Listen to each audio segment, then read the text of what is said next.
As I have done during every step of the process in my dealings with the Church of Scientology, I detailed this harassing letter from Elliot Abelson by posting it to the internet to keep everyone abreast so that everyone could see the types of intimidation tactics used by this organization. It was also at about this time I decided it was time to get some very competent legal counsel in Boston, which I did.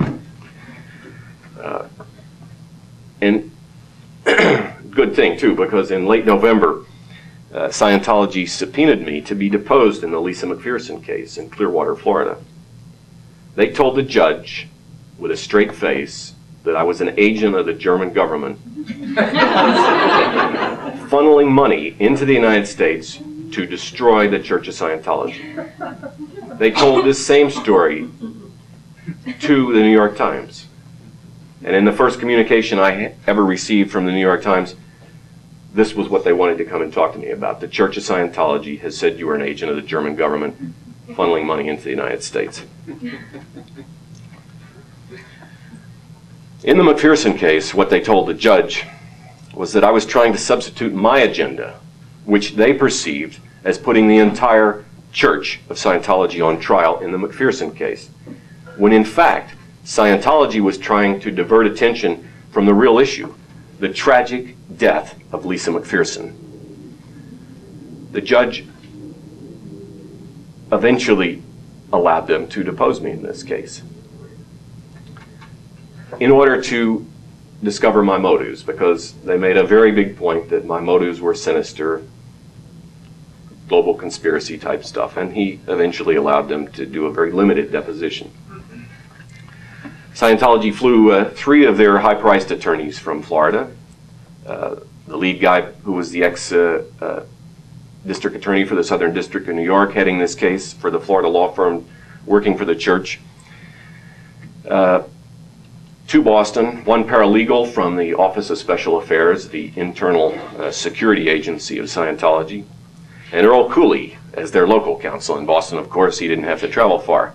Cooley, as you know, as many of you know, is now the chairman of the Board of Trustees of Boston University, a longtime Scientologist and a fierce defender of Scientology's rights to abuse, harass, and intimidate critics.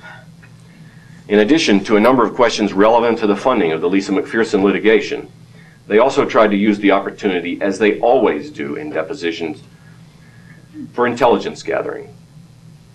But I simply refused to answer any such questions, which I knew would simply be turned over to their private investigators to facilitate their investigations. In December of '97, I went down to Clearwater to picket in front of the Fort Harrison Hotel, now the spiritual headquarters of the Church of Scientology, with 30 other internet activists on the 2nd anniversary of Lisa McPherson's death. While we picketed in Clearwater, Scientology did their first picket of my home in Boston. The picketing of my house in Boston continued for the next 2.5 months, and about every 2 or 3 days there would either be a picket or somebody from the Church of Scientology handing out leaflets in the neighborhood describing my actions as a hate monger, a KKK-style leader of rallies throughout the United States, and a few other things, particularly that I was mean to my mother because I charged her interest on a loan.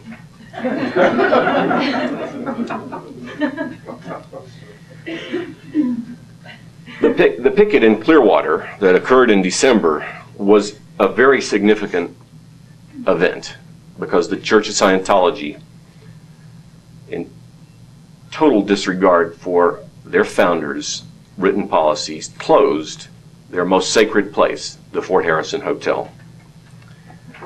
Members of the paramilitary wing of Scientology, the Sea Organization, were not allowed to even wear their uniforms in Clearwater, out of fear, they said, of being attacked by this band of vicious critics that have been flown in by me to foment all this hate and torment for the church in Clearwater. So what did Scientology do instead?